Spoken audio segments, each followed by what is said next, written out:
Bismillahirrahmanirrahim. Assalamualaikum warahmatullahi wabarakatuh. Teman-teman, dengan saya Edi Mulyadi dari Forum News Network FNN, Bang Edi Channel. Sebelah saya, si manusia merdeka, Muhammad Said Didu. Saya di rumah aja nih. Bang, sehat Bang? Alhamdulillah. Ini manusia ini bukan cuma merdeka teman-teman, tapi juga ajaib. Tadi saya janjian, pagi tadi saya habis sholat subuh janjian. Saya bilang, Bang, saya ke rumah ya, saya sholat zuhur di Masjid Rahmatan Lil Alamin. Dekat rumah ya Bang, situ ya. Udah, saya nggak terlambat sebetulnya, pas saya masih sempat qobliyah masjid, tahiyatul masjid. Selesai salat, dia nyamper saya cuma gini doang, ngambil Quran, duduk. Udah berapa kali khatam, Bang? Mau 7. Allah Akbar. Malam ini salah 7. Tanggal 19 sekarang, 7. itu sudah mau 7 kali khatam. Anda berapa kali? Sudah 1 juz? Luar biasa, memang dari seorang Said Didu ini postingannya kalau pagi makmurkan masjid, terutama waktu subuh dan Ramadan ini dikebut. Bang, ini basa-basi tadi sudah cukup ya. Orang juga nggak boleh puji-puji terus, takut terbang ya. Walaupun saya yakin beliau tidak akan begitu. Kalau saya ngomong gitu cuma mau memotivasi kita, saya dan kita semua untuk lebih ya paling enggak niru-niru beliau lah ya. Bang, ini ada beberapa momen yang Abang abadikan, baik Yap. di Twitter atau apa ya. Menurut saya dan teman-teman penonton MAI di channel khususnya rakyat Indonesia harus tahu apa yang terjadi ketika Abang keliling ketemu sejumlah tokoh ya. Misalnya yang Abang posting beberapa waktu lalu itu ketemu ngobrol bertiga, Bang Said, Sudirman Said, nah sama Said nih, Ya. satu lagi Menhan Sapri. Sapri Samsudin. Kemarin kita kan sama-sama diundang juga Gatot Nurmantio ya buka Ya. puasa ya, cuman karena saya ada jadwal ceramah saya nggak datang. Ya. Itu pasti ketemu banyak tokoh juga. Nah, yang perlu saya tahu ada bocoran apa ini tentang negara kita yang tagar Indonesia Gelap ini belum pupus betul.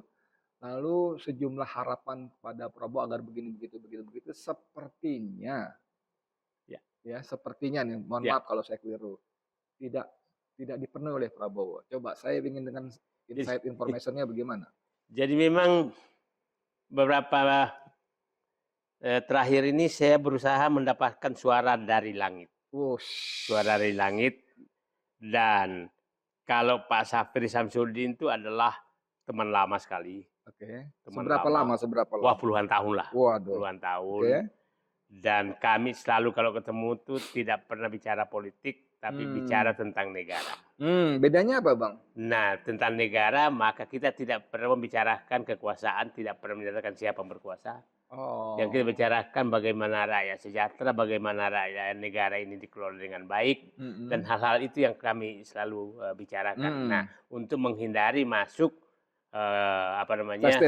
vested seseorang, dan dengan Sudirman Said juga kami begitu. Jadi, nah selalu kami aman-aman saja ketemu dengan beliau, karena beliau juga sama, tidak pernah membahas aku lagi berkekuasaan loh, kau dari luar, enggak pernah. Nah, sehingga informasi yang kita dapatkan betul-betul murni untuk negara, bukan untuk kekuasaan. Sehingga saya lebih percaya kalau dari mereka tuh sama dengan Pak Gatot. Dan juga sama dia tentang negara, tidak pernah kekuasaan. Dan ya Pak Edi, yang ini kan yang saya posting, karena juga orang-orang yang dekat langit itu istilah saya Prabowo sekarang gitu kan. Nah, suara langit itu banyak juga saya ketemu. Tunggu sebentar, kalau gitu kita sepakat dulu yang dimaksud dengan langit ini apa? Spiritualitas, apa kekuasaan? Kekuasaan. Oke. Monggo, lanjut. Kekuasaan. Nah, karena ini kan sekarang yang di publik itu adalah selalu menyatakan yang dipakai Prabowo itu sekarang adalah strategi aja. Kedekatan Jokowi strategi, mengambil Gibran strategi, apa segala. Bahkan tapi memuji Jokowi. Prabowo dan Jokowi adalah strategi, semua dianggap strategi. Oke. Nah, tapi kita was-was, siapa tahu bukan strategi. Iya, kan, gitu kan. Iya. Normal ya berarti gitu ya. Tapi kan siapa tahu strategi. Nah, saya nggak mau terjebak kalau ini salah. Sehingga saya memerlukan suara dekat orang-orang kekuasaan itu untuk mendapatkan side information yang tidak mungkin ketemu di publik. Gitu kan. Nah, kondangan enggak lah. Nah, sehingga saya harus berusaha ketemu mereka untuk mendapatkan inside information dari mereka bahwa Hmm. sebenarnya begini, sebenarnya begini, sebenarnya begini. Kira-kira itu yang dilakukan, sehingga menurut saya ya perlu juga publik paham sebenarnya apa yang terjadi. Ya, Nah, ya. saya masih ingat dulu apa ya, malaikat apa jin tuh yang kalau ada ayat yang mau diturunkan Allah dari langit itu bocor duluan. Oh iya, dia berusaha mendengar. Bersama Mendengar kabar lain itu jin, tapi Jin. Allah lempar dia. lempar dia. Nah, Dengan saya berusaha menjadi jin dulu lah. Jangan. Untuk berapa bocoran sampai dilempar, sampai nanti dilempar. Gitu.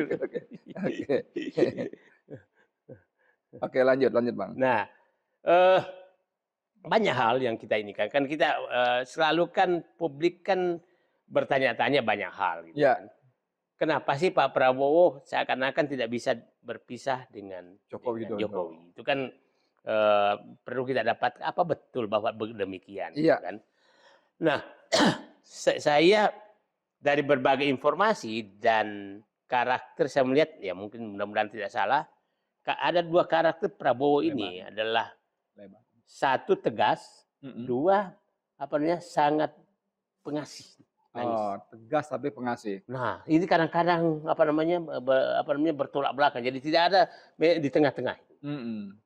Tegas sekali atau pengasih sekali. Nah, saya coba ketua Dewan Perwira yang memecat dia kan masih ada semua kan. DKP itu ya. DKP Dewan Kehormatan Perwira, Agung Gumelar, SBY, Wiranto, yang tanda-tanya kan Wiranto tetap aja dia hormat ke mereka. Nah, saya nggak tahu apakah hal yang sama terjadi terhadap Jokowi. Problemnya mereka ini bukan politisi yang tadi. Nah, problemnya kalau Jokowi memanfaatkan itu untuk kepentingan dia, untuk kepentingan anaknya. Maksudnya kebaikan Prabowo itu digunakan. Sebenarnya Prabowo nggak bermaksud seperti itu, memuji-muji seperti seakan-akan melanjutkan keinginan Jokowi, tapi digunakan oleh Jokowi. Dan saya lihat kelihatannya digunakan. Karena kenapa? Dia menitipkan menteri-menteri. Yang kedua, banyak sekali menteri ke Solo menghadap, gitu kan? Artinya ini Pak Prabowo mungkin masuknya hanya menghormati Jokowi secara pribadi, tapi Jokowi memanfaatkan untuk seakan-akan dia menguasai Prabowo. Nah itu seakan-akan. Nah tapi saya nggak tahu siapa tahu benar saya itu kita nggak tahu juga. Tapi dari penerawangan saya, dari obrolan saya dengan banyak pihak kelihatannya yang pertama yang saya katakan tadi, Prabowo menghormati Jokowi sebagai manusia dan dimanfaatkan oleh Jokowi untuk menempatkan dirinya seakan-akan dia bisa mengendalikan Prabowo. Itu yang saya tangkap. Iya, soalnya pada titik itu misalnya jangankan DKP ya, yang katakanlah memang menjalankan tugas, katakan begitu ya. Bahkan seorang Grace Natali, Raja Juli Antoni, itu yang jelas-jelas menghinakan dia, bikin Prabowo Award yang pembohong paling lebay itu pun masih bukan cuma dimaafkan, bahkan dikasih jabatan. Malah dikasih jabatan. Sementara kita yang kritis di luar, dilihat juga enggak gitu ya. Jadi sekarang diterima untuk menerima masukan aja enggak. Gimana itu? Jadi ya itu karakter beliau. Tapi menurut saya seorang pemimpin seharusnya tidak demikian. Dia tidak dia harus mempunyai juga kriteria yang pas untuk mengangkat atau mendekati seseorang. Itu saya melihat demikian. Oke Bang, sekarang saya mau fokus satu-satu. Dari sumber-sumber ordal Bang Said, betulkah sebetulnya Prabowo itu masih di bawah bayang-bayang Jokowi? Atau memang itu cuma strategi atau malah itu ngalir aja tuh, gimana sebetulnya? Saya mendapatkan sepertinya mengalir saja dan kelihatannya memang ini problemnya Prabowo ini kan jarang bicara. Jarang bicara tentang apa yang dia lakukan ke depan gitu kan. Maksudnya dia kan tidak keluar hanya saya akan berantas korupsi, saya akan bela rakyat, kan enggak keluar sama sekali ya apa yang itu aja terus ya bilang. Nah, tapi kita sepertinya kita mengubah strategi tentang bukti apa yang dia lakukan. Apakah betul di bawah bayangan Jokowi apa tidak? Kalau saya melihat satu, kalau memang proyek prioritas Jokowi yang paling dibanggakan adalah IKN. Oke. Tapi IKN kan dipotong anggarannya oleh beliau. Ya kan? Nah, artinya ada sinyal. Terus yang kedua, proyek hadiah Jokowi kepada konglomerat yaitu PSN PIK 2, Rempang, Surabaya, BSD dicabut semua sama dia. Sebetulnya nggak dicabut Bang, cuma nggak disebut aja dalam RPJMN nasionalnya. Nah itu nggak maksud saya nggak se-eksplisit itu gitu loh. Nah itu cara dia untuk mencabut sebenarnya. Nah karena itu kan, nah ini perlu kita jelaskan. Kebijakan tuh, hukum itu ada 4 cara untuk menghentikannya. 1 dicabut, 2 berhenti karena habis waktunya, 3 karena berhenti otomatis karena pejabatnya selesai. Yang keempat dibikin aturan baru yang dia lebih tinggi di atasnya. Nah PSN ini 2 ini dipakai. Jokowi kalau udah habis maka tidak bisa lagi RPJM. Nah RPJM saya hanya ini. Kira-kira begitu. Ini sekedar suara dari bawah Bang. Karena tidak se-eksplisit itu, jadi multitafsir. Ya. Tapi apapun mau multitafsir atau segala macam, faktanya di lapangan Aguan tetap melakukan kezaliman, tetap merampasi tanah rakyat dan sebagainya. Gitu loh. 1. Yang kedua, ketika Prabowo mengundang mereka ke istana, itu kan harusnya menurut saya, menurut rakyat, Prabowo tegur mereka gitu loh. Ya, ditandai kalian udah cukup sangat kaya raya, cukuplah berhentilah bla bla bla. Ini malah ngomong makan birisi gratis, ngomong Danantara, saya dengar gosip mau minjem uang ke mereka gitu, nanti itu satu lah. Tapi maksud saya dalam konteks PIK itu kenapa? Karena mereka tuh kan dipanggil pengadilan berkali-kali nggak pernah hadir. Tapi begitu Prabowo panggil mereka hadir, dan menurut saya itu harusnya momentum bagi Prabowo untuk membuktikan saya bersama rakyat. Gimana? Nah, jadi kan kita berkali-kali agak kecewa kan. Pada saat rakyat memasang semua ada di Jokowi, malah teriak hidup Jokowi, gitu kan. Saat kita berhadapan oligarki penggusuran rakyat, maka diundang ke istana. Ya itu kan itu Nah, tapi yang menarik bagi saya bahwa sekarang oligarki ini sudah mengakui Jokowi presidennya adalah Prabowo. Dengan datang ke Hambalang. Datang ke istana, bukan ke Solo. Nah, itu 1. Ya kan. Yang kedua, bahwa saya dapat informasi juga, proses pemanggilan itu nggak sesederhana yang. Nah, gimana? Serumit apa kalau nggak sederhana itu? Ya macam-macam lah. Macam-macam ininya, sepertinya masih ada rasa gengsi juga dia. Jadi maksudnya memang pengaruh Jokowi kepada mereka sepertinya masih ada. Masih ada. Dan kita lihat, yang menarik itu kan dua kali dipanggil kan. Yang hari pertama 26, kalau nggak salah 26 Februari. 26 Februari.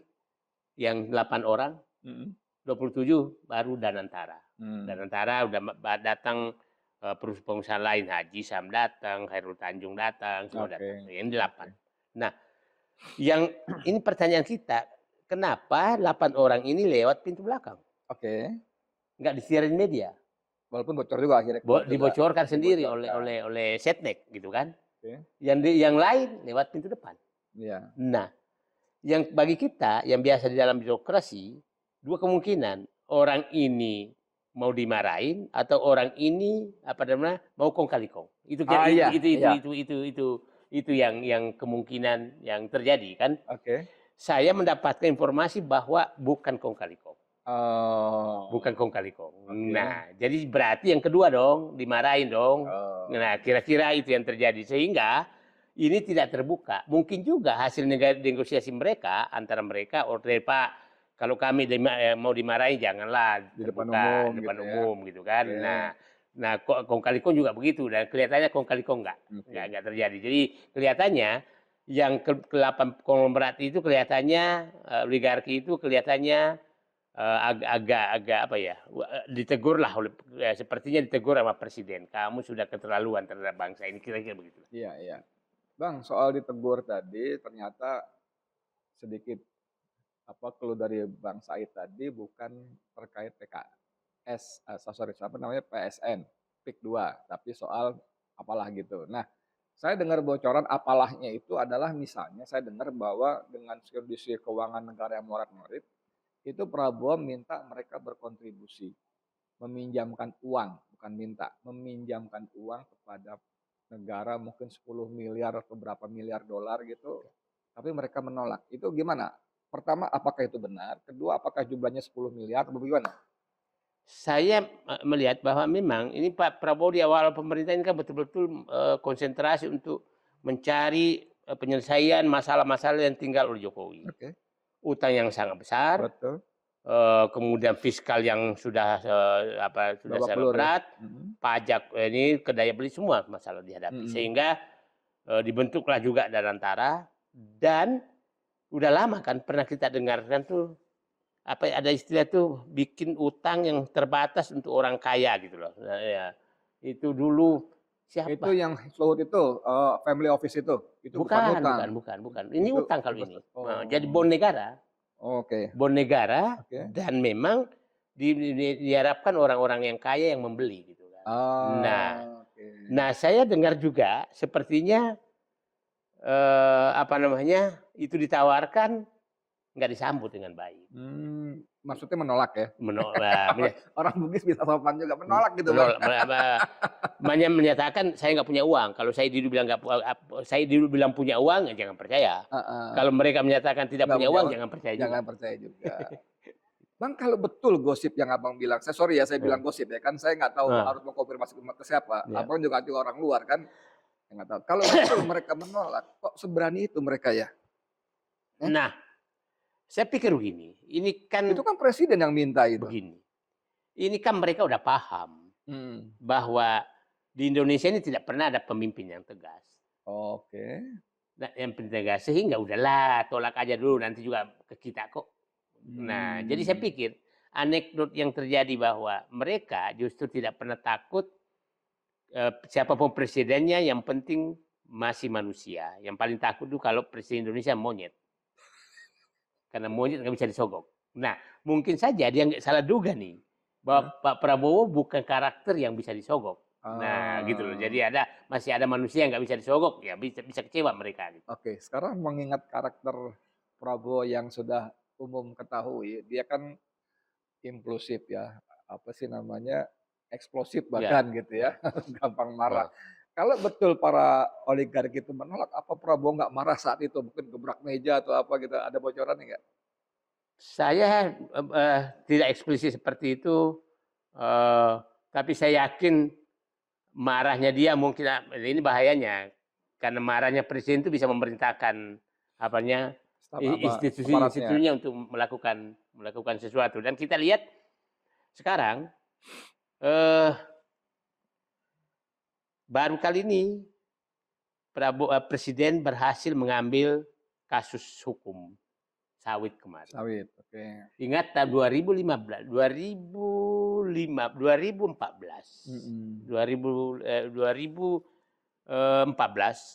itu DL Sitorus yang sudah inkrah 41.000 di Sumatera Utara tidak pernah bisa diambil. Dieksekusi karena preman semua di dalamnya.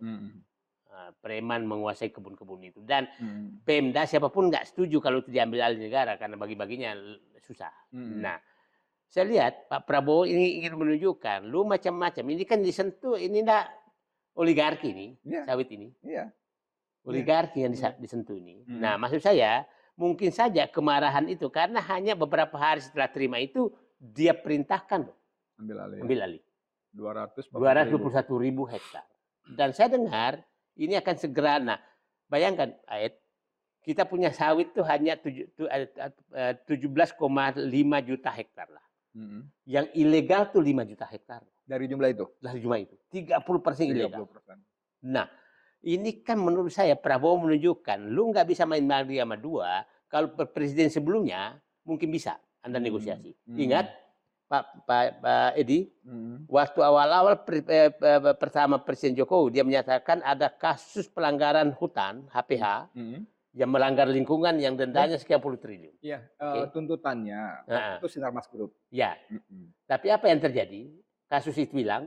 Masuk pengadilan divonis 7 miliar. Nah, dan apa yang terjadi? Langsung itu akrablah putra-putri Jokowi dengan Sinarmas. Dapat bisnis. Stoger 75 miliar. 5 juta dolar. Terus si CEO-nya Sinarmas malah menjadi dubes dan sebagainya. Jadi one team press segala macam waktu itu. Jadi mungkin mereka masih berharap, oh ini seperti masih itu. Sama dengan Jokowi, nanti kita negosiasi lagi lah. Ternyata dia buktikan berapa hari setelah ketemu itu. Jadi mungkin marahnya itu dia tunjukkan, gua marah benar. Gua sentuh loh kalian. Nah, tunggu aja lagi yang sekian juta hektar lagi aku akan ambil.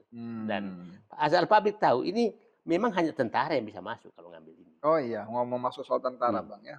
Ini kan RUU revisi Undang-Undang TNI ini kan banyak diprotes.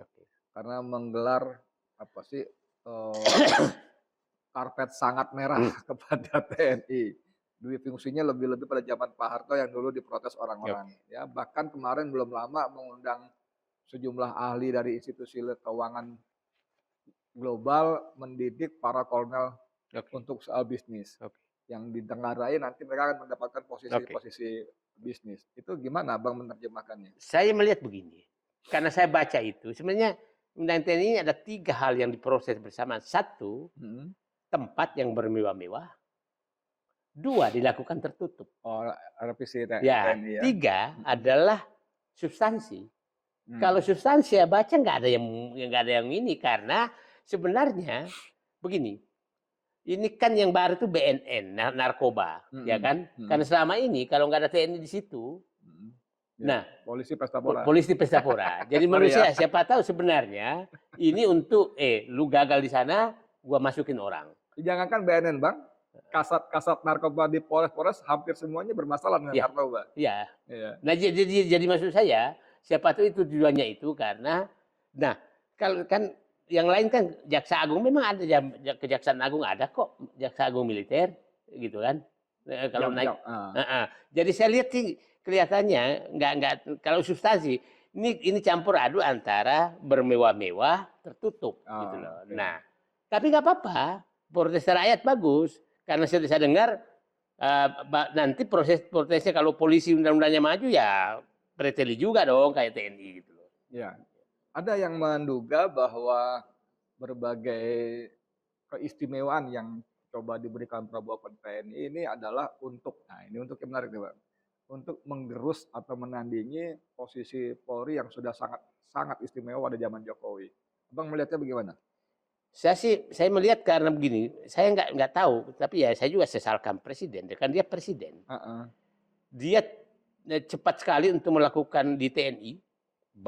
BIN, BAI, apa segala gitu kan. Tapi kok nggak berani ke polisi gitu kan. Kecuali dia Panglima TNI gitu loh. Nah, jadi menurut saya orang semakin ini loh memang polisi kuat banget ya, presiden aja takut. Nah, gitu loh. Itu yang harus diingat. Nah, sehingga polisi juga dibawa merasa emang presiden aja nggak berani negur saya kok. Nah, itu bahaya. Karena justru bukan memperkuat TNI, memperkuat polisi bahwa dia nggak bisa disentuh oleh presiden. Nah, seharusnya sentuh juga dong. Itu ya? Image itu harusnya bisa disentuh juga dong. Tapi saya dapat informasi sekarang, ya seperti gini. Nah, pasti Pak Bung Edi lihat, yang mendampingi Menteri BUMN menerima kebun sawit di Kejaksaan Agung itu Menhan. Orang publik bisa tahu, nggak tahu kenapa Menhan di situ. Padahal itu kasus hukum ya, harusnya polisi ya. Harusnya polisi. Nah, ingat Menhan itu ketua harian Dewan Ketahanan Nasional, Dewan Pertahanan Nasional. Nah, sepertinya sekarang hal-hal yang dianggap mengganggu pertahanan nasional, maka itu Dewan Ketahanan Nasional yang pegang. Yang turun tangan ya. Yang turun tangan, termasuk kasus hukum. Nah, itulah kalau kita lihat. Sepertinya juga Pertamina itu ditangani oleh Dewan Ketahanan Nasional. Saya kemungkinan besar juga ini kasus PIK 2 ini akan ditangani oleh Dewan Ketahanan Nasional, PSN karena terkait dengan bukan lagi masalah hukum. Itu masalah ketahanan nasional. Yang kedua, bahwa pemain-pemainnya ini aparat hukum. Jadi kalau dia sendiri yang ikut, maka ya hanya membenarkan pelanggaran yang terjadi sebenarnya. Jadi menurut saya terobosan ini bagus agar Dewan Ketahanan Nasional difungsikan baik. Nah, karena ini orang-orang yang tidak terlibat di dalam proses tersebut. Nah, cobalah bayangkan. Itu kan BUMN yang menerima itu Agripalma namanya. Itu Agripalma itu dari BUMN konstruksi Yoda Karya. Diubah. Dan isinya, di rootnya tuh Letjen loh. Letnan Jenderal Purnawirawan, mantan Pak Konstrat, mantan Agus tadi ya? Bukan Pak Agus Sutomo. Agus Sutomo. Agus Sutomo. direksinya tuh bekas-bekas Pangdam semua. Jadi memang ini kayak mau operasi gitu. Tapi dari sisi kemampuan manajerial, sorry, apa mereka bisa? Nah ini kebun jalan kok, nggak ada masalah. Kebun sudah jalan, yang penting adalah mengusir preman. Kan premannya di sana tuh preman berotot, preman berdompet, preman berdasi dan bertoga. Nah, preman berseragam ya tahulah. Nah, berstempel ya pejabat. Itu preman-preman yang ada di kebun. Nah, Pak Edi bisa bayangkan lah. Kalau nanti itu 5 juta hektar kebun sawit itu, berapa uang di sana? 250 triliun setahun. Waktu Luhut bilang kalau diputihkan dapat 300 triliun, tapi sekali dapat. Sekali dapat. Ini 250 triliun setahun. 300 triliun sekali, tapi itu milik mereka. Nah, kelihatannya itu juga menunjukkan Prabowo usul Luhut aku tolak. Nah, karena itu ruang negosiasi bisa terjadi, dan itu konsep Jokowi, maka kelihatannya Prabowo betul-betul menunjukkan kemarahannya. Pokoknya gua ambil dulu milik negara, habis itu kita berperkara. Gitu. Bang, kalau TNI lewat Dewan Ketahanan Nasional di bawah Sapri Samsudin dipasrai tugas begitu banyak dan besar, juga strategis penting seperti itu, saya khawatirnya dari sisi sumber daya apa cukup? Dia punya nggak orang-orang untuk mengeksekusi? Saya membaca organisasi nggak begitu. Jadi organisasi hanya sebagai tempat membagi saja, nggak ada orang. Jadi kasus ini yang handle, kasus ini yang handle, baru dia monitor. Jadi jangan sampai muncul kayak Komkaptip dulu, enggak jangan. Nah, jadi kelihatannya ini hanya terobosan mereka, karena selama ini kan berkali-kali Satgas dibentuk. Ya. Satgas, ingat, Mahfud MD bentuk Satgas mafia tanah. Tapi yang diikutkan juga mafia tanahnya, gitu kan, atau pemelihara mafia tanahnya. Nah, sepertinya Pak Prabowo ini membentuk unit yang benar tidak pernah terkontaminasi dengan mereka. Apalagi dipimpin Sapri ya. Nah, dipimpin Sapri. Ya. Nah, di Sapri ya kita tahu lah, Sapri ini ya soulmate betul dengan Prabowo lah. Dengan saya Didu juga dong. Enggak lah. Kita curiga nih, jangan-jangan informasi dari Sapri. Enggak juga lah kita. Bang, ini begitu banyak harapan ya yang kita melihat bahwa sebagai presiden mestinya Prabowo bisa mengeksekusi dengan dalam tempo saksama dan dengan dalam cara saksama dan tempo singkat-singkatnya. Lalu dia melintir-lintir gitu, para pembelanya mengatakan ini strategi atau nggak paham aja gitu ya. Tapi kan sebagai presiden dia punya semua kewenangan yang dia bisa lakukan gitu. Apa memang sebesar itu dasarnya si Jokowi sehingga dia harus bermain berputar segala macam? Saya juga takutnya ini begini. Ini udah 5 bulan Pak Prabowo. 5 bulan dan tidak ada sinyal apapun positif selama pemerintahan. Tidak ada sinyal apapun. Nah, ini saya katakan kalau tidak ada sinyal positif artinya strateginya salah. Strateginya salah. Nah, strategi yang paling utama salah adalah mempercayai Jokowi. Nah, sehingga menurut saya cobalah sekali-sekali bantah Jokowi, siapa tuh harga saham langsung naik. Rupiah langsung menguat gitu kan. Ini mesti disampaikan ke Pak Sapri ini. Jadi karena kalau enggak, ini kan dipakai terus dengan Jokowi, malah menyungsep semua gitu kan. Iya. Nah, jadi strategi yang salah kita ingat dulu.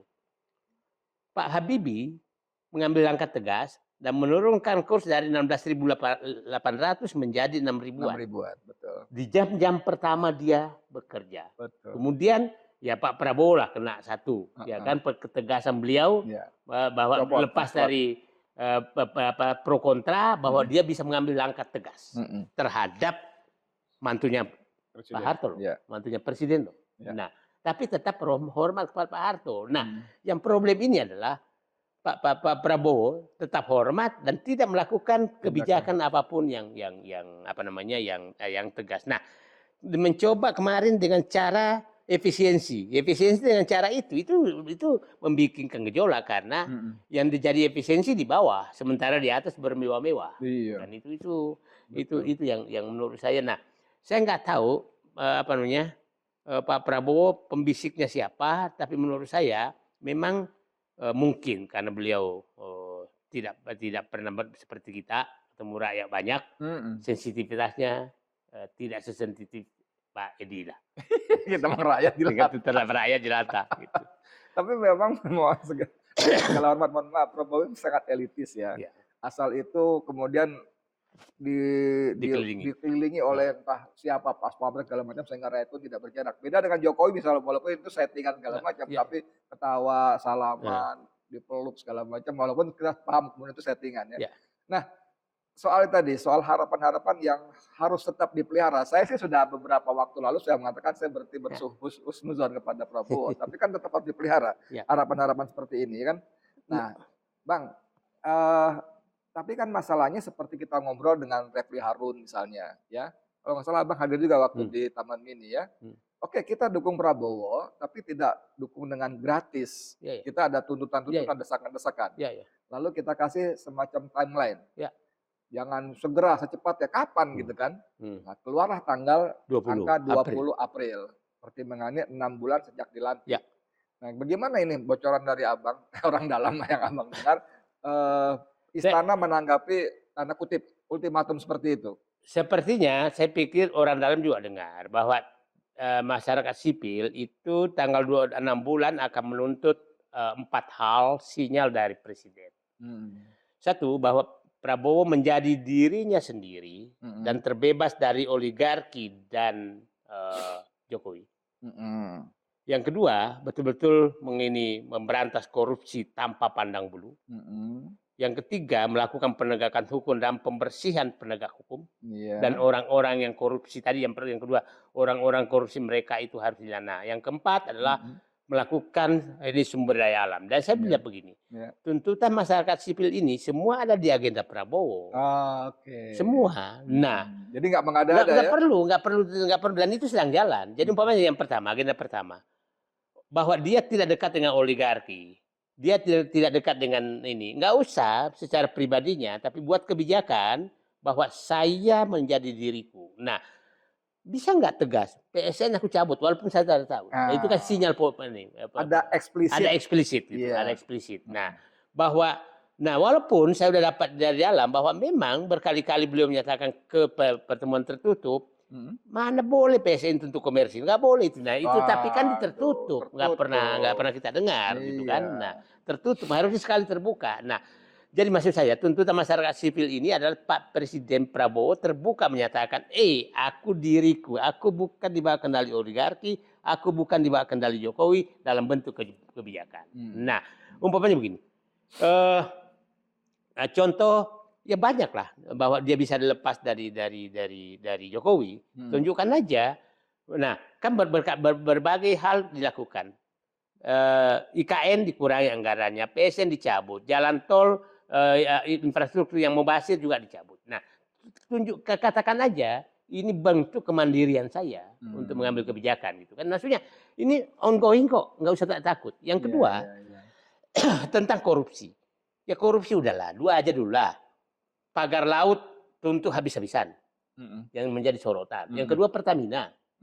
Buka semua siapa yang terlibat. Karena saya udah pernah lihat yang terlibat tuh ya memang sekarang nih hanya pavilion aja yang disentuh. Oke, sebentar mumpung masuk ke sini. Betul nggak gosip yang beredar di media sosial di grup-grup WA itu tentang permainan si kumis, tentang ketemu jam 11 malam segala macam. Ini kan teman Ordel Abang kan antara Sudirman Said nih yang banyak dengar tuh gitu. Itu gimana, betul nggak? Sangat sampai segitunya gitu. Kalau Abang bilang ini kan yang dicolek cuma papanya aja, rumah utamanya enggak gitu. Gimana? Sangat susah dibantah bahwa itu terjadi negosiasi itu. Sangat susah dibantah. Ngapain datang ke sana? Kalau orang yang tidak salah nggak mungkin datang ke sana. Buat apa? Itu kan membuat dirinya dicurigai. Gitu. Nah, yang kedua yang saya katakan Pertamina nggak mungkin bahwa itu hanya di anak perusahaan. Nggak mungkin. Sebesar itu apalagi sebesar itu dan seluas itu. Garongnya ya. Seluas itu seluruh Indonesia loh gimana bisa. Jadi artinya melibatkan banyak sekali orang dan jumlahnya sangat besar. Yang menarik Ed, itu kan dimulai 2018. Pilpres 2019. Berhenti 2023. Pilpres 2024. Amunisi berarti ya. Nah, ini kan amunisi paling gampang gitu, gitu. Nah, besok Prabowo dikalahkan. Nah, gitu. Amunisi itu. Nah, 2019 ya amunisi itu ya gitu kan. Nah, Iya. Nah, tapi dipakai Gibran untuk 2019, 2023 kira-kira begitulah. Nah, itu kita lihat. Nah, jadi bahwa itu terlibat. Nah, menurut saya begini, Kejaksaan Agung harus hati-hati, jangan tebang pilih, karena dokumen itu dipegang oleh orang, bukan di Kejaksaan Agung. Dan sekarang ada kemajuan sedikit. Kejaksaan Agung kemarin kan menambahkan setelah ini mungkin juga Kejaksaan Agung ini lagi uji nyali nih. Uji nyali terhadap orang, nggak usah sebutkan, orang yang ditugaskan Prabowo untuk memberantas korupsi dengan tegas. Mungkin uji nyali dia. Nah, akhirnya kemarin beberapa hari lalu kan menyatakan akan ada tambahan tersangka baru. Nah, karena kalau enggak, itu bisa menjadi blunder untuk Kejaksaan Agung bahwa dia tebang pilih. Teman-teman, sebetulnya masih banyak ingin saya gali, tapi di depan saya udah kasih tanda udah panjang durasinya, Bang. Tapi masih tetap menarik. Ini menurut saya informasi yang sangat berharga karena tidak semua orang mengetahui mendengar ya. Karena Bang Said punya begitu banyak mata dan telinga. Oke, sebagai penutup barangkali Bang, apa nasihat Bang Said sebagai anak bangsa, rakyat Indonesia yang ingin melihat Indonesia segera keluar dari kubangan seperti ini? Terutama bagi Prabowo Subianto yang kata kita, Pak Prabowo, Bapak tuh presiden loh. Nah, gitu, coba gimana? Saya sederhana Pak Prabowo. Pak Prabowo, Pak Presiden yang terhormat, strategi Bapak bermain dua kaki, seakan-akan tidak patuh Jokowi, tapi terbuka menyatakan patuh Jokowi, itu gagal. Sudah hampir 6 bulan. Tidak ada hasil yang menunjukkan kepercayaan publik. Nah, akhirnya kepercayaan publik jatuh. Rupiah jatuh, harga saham jatuh. Semua jatuh, daya beli jatuh, PHK-nya ini industri pada pergi karena tidak ada harapan. Nah, kenapa gantilah sekarang dengan strategi baru, hitam putih, menunjukkan dirinya aku Prabowo Subianto, Presiden Republik Indonesia yang menjalankan tugasku tanpa ikut-ikut lagi yang lain. Oke, nah yang menarik kemarin saya masih siapa tahu ini yang udah tanda nih. Saya nunggu kemarin pada peresmian smelter emasnya. Saya tunggu Jokowi datang. Ternyata tidak datang. Siapa tahu sudah ada perubahan. Sudah ada perubahan, ya udahlah. Karena begini, semakin lama dekat Jokowi, publik semakin nggak percaya. Begini, coba bayangkan. Investor pasti nggak percaya kalau Jokowi ikut-ikutan. Erick Thohir nggak ikut-ikutan. Kenapa? Bahlil ikut-ikutan. Masih ada tuh dari. Ya, Air Langga ikut-ikutan. Zulkifli Hasan ikut-ikutan, Menteri Pemuda Olahraga ikut-ikutan.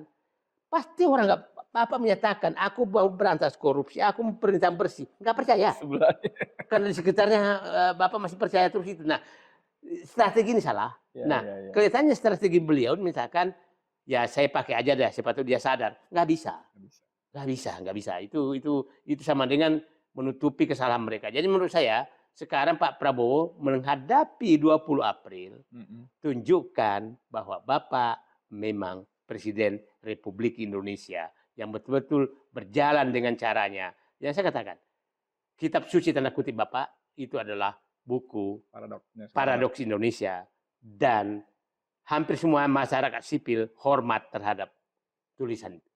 Nah, jadi kalau Bapak mau sekarang, yang problem sekarang adalah timbul istilah begini. Yang diajak juru maki jadi penguasa, yang membantu pemikiran disingkirkan. Itu yang terjadi sekarang. Nah, ini bahaya buat. Jadi juru maki itu ya dari PSI Hasan Nasbi coba ketua komunikasi kantor presiden. Kan? Jadi sekarang tersingkirlah orang yang membantu pemikiran, tapi orang-orang yang memaki-maki itu yang dikasih karpet merah. Nah, itu menurut saya Pak Prabowo 20 April akhiri juga itu. Bang, sedikit lagi, saya sebelum mau selesai, tapi karena Bang nyinggung soal Indonesia Paradoks 2030 Indonesia bubar, Dr. Tifa itu mengatakan bahwa bisa sangat jadi para garong besar nasional ini sudah baca itu akan bubar. Jadi sebelum Indonesia benar bubar, mereka betul-betul pesta pora menjarah sana sini gitu. Ya, saya membaca juga itu karena hampir yang dilakukan sekarang itu kan sejak Jokowi ini kan adalah merampas semua tanah. Jadi setelah tanah itu dirampas semua, maka bubar Indonesia sudah miliki. Jadi nah itu saya pikir. Jadi bukan saham loh mereka, tanah. Tanah dan uang cash. Ya, uang cash. Satu lagi benar-benar Bang. Kalau Bang Said sarankan Prabowo untuk hitam putih, berhenti, ganti strategi yang dua kaki yang nggak berhasil itu, pasti kan mereka, Jokowi dan para oligarki melakukan perlawanan. Nah, gimana antisipasinya? Begini, perlawanan mereka, dia mungkin kemarin coba itu. Dengan saham yang terjun? Dengan saham terjun. Tapi ternyata nggak sebesar itu. Jadi maksud saya begini, biarkan aja kita berhadapan sekalian. Dan beginilah, kalau ada kaki kena ini, maka diamputasi aja. Supaya sehat yang lain. Daripada dia tinggal terus, karena dia penyakit. Begini Ed, orang ini menjadi penyakit terus selama ini karena selalu diampuni. Diampuni dan dimaklumi. Saya ceritalah, Reza Khalid. Kan setiap ini, ya saya paham betul, mulai Orde Baru, semua presiden bisa Nah, ini hari ini harus diakhiri. Dan saya bilang, Pak Prabowo mungkin dari 8 presiden, 7 presiden sebelumnya, Bapak jadi presiden yang tidak ada ruang pengampunan terhadap perampokan negara. Itu jadilah. Karena pesta pora memang harus berakhir ya. Sudah terlalu panjang ya. Oke teman-teman sekalian, luar biasa sekali. Dan saya kira ini satu informasi yang sangat berharga. Sepertinya kalau nggak saya salah, ini belum ke yang lain. Kalau Bang saya sudah ke Refli Harun kayak Subhan Arif, selesai kita. Enggak, ini banyak hal yang saya lagi muter-muter lagi, cari informasi. Kan saya harus tahu semua. Selama ini kok si A dia nggak berkuasa, si B berkuasa, si berkuasa. Apakah faktanya betul berkuasa? Itu menarik memang. Nanti kita bahas lagi. Yang penting satu hal sebagai seorang yang beragama, khususnya muslim yang mukmin, kita tetap menjalin komunikasi dengan Allah ya, Zat yang maha kuat, maha perkasa, maha berkuasa. Makanya tadi sebelum kita diskusi pun Bang Said baca Quran dulu lagi ya. Itu penting benar ya. Kita mohon ampun pada Allah atas dosa kita dan kita mohon Allah membantu kita menyelamatkan Indonesia. Amin. Amin. Saya Dimulyadi untuk KPNN untuk Indonesia lebih baik. Assalamualaikum warahmatullahi wabarakatuh. Waalaikumsalam. Terima kasih.